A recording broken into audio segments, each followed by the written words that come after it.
India TV 9 news Maharashtra. सोलापुरातील बांधकाम कामगारांच्या विविध समस्यांबाबत महाराष्ट्र राज्य बांधकाम कामगार न्याय व हक्क संघर्ष समितीच्या वतीने महाराष्ट्र राज्याचे कामगार मंत्र्यांपासून सहाय्यक कामगार आयुक्तांपर्यंत अनेक वेळा निवेदने देऊन आंदोलने करण्यात आली, परंतु शासन प्रशासन या समस्यांबाबत पूर्ण दुर्लक्ष करत असल्याने बांधकाम कामगार संघर्ष समितीच्या वतीने 22 जानेवारी 2025 पासून सहाय्यक कामगार आयुक्त कार्यालयासमोर बेमुदत आमरण उपोषणाला बसण्याचा इशारा सहाय्यक कामगार आयुक्त यांना दिलेल्या निवेदनात दिला आहे, अशी माहिती संघर्ष समितीचे अध्यक्ष विष्णू कारंपुरी महाराज यांनी दिली. विष्णू कारंपुरी यांच्या नेतृत्वाखाली गणेश बोड्डू, सोहेल शेख, वैशाली बनसोडे, रेखा आडकी, अंगद जाधव यांच्या प्रमुख उपस्थितीत सहाय्यक कामगार आयुक्तांना दिलेल्या निवेदनात संघर्ष समितीच्या वतीने असे सांगण्यात आले की आमच्या निवेदनाची दखल घेतली गेली नाही, म्हणून सदर निवेदनाद्वारे आपणास विनंती करत आहे की आमच्या मागण्या त्वरित पूर्ण कराव्यात, अन्यथा 22 जानेवारीपासून आमरण उपोषणाचा इशारा. प्रमुख मागण्या: कामगार सुविधा केंद्रवाले टोकन निमित्ताने पैसे घेऊन काम करत असल्याबाबत, सुविधा केंद्राबाबत नागरिकांनी दिलेल्या तक्रारींबाबत निर्णय व कारवाई करणे, उत्तर आणि दक्षिण तालुका या WFCचे कार्यालय एकाच ठिकाणी सुरुवात करावी, म्हणजे नागरिकांना त्रास होणार नाही आणि भ्रष्टाचार होणार नाही. नोंदणी नूतनीकरण आणि लाभार्थ्यांचे अर्ज भरण्यासाठी या कार्यालयात आलेल्या बांधकाम कामगारांना टोकन देण्यात यावे.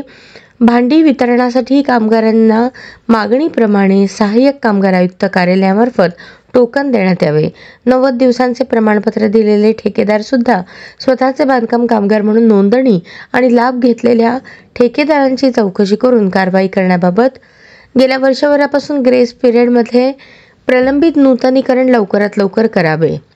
या सर्व मागण्या मान्य न झाल्यास 22 जानेवारी 2025 पासून आमरण उपोषण करण्यात येईल, याची नोंद घ्यावी, असे निवेदनात म्हटले आहे.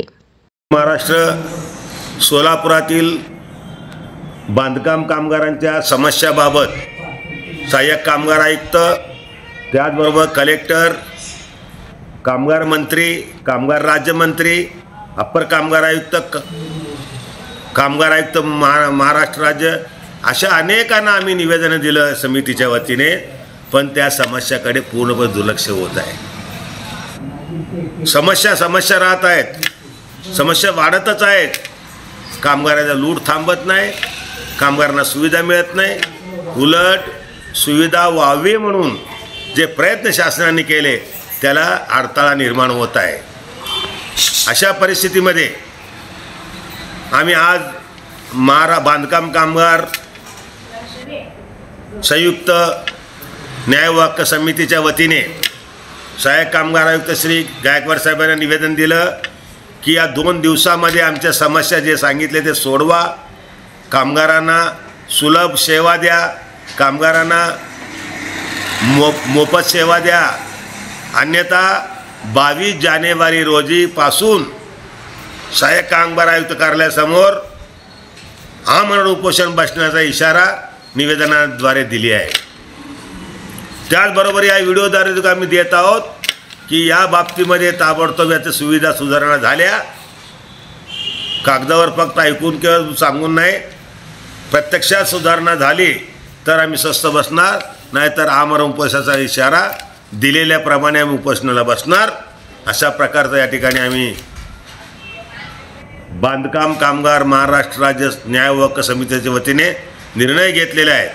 आणि आज हे निवेदन देताना आमचे सहकारी सोहेल शेख, गणेश बोड्डू, वामन निंबाळकर, त्याचबरोबर आमचे वैशाली बनसोडेताई, रेखा आडकीताई, श्रीनिवास भोगा अण्णा, गुरुनाथ कोळी आणि शेकडो महिला कामगारांना कामगार आयुक्तांना आज सोडलं नाही, ते बाहेर थांबले होते. अशा परिस्थितीत आता बाहेर थांबले, पण उद्या कार्यालयात देखील घुसायला आम्ही मागं पुढं बघणार नाही. म्हणून ताबडतोब विनंती आहे तुम्हाला की ताबडतोब आमच्या समस्या सोडवा. जय हिंद, जय महाराष्ट्र.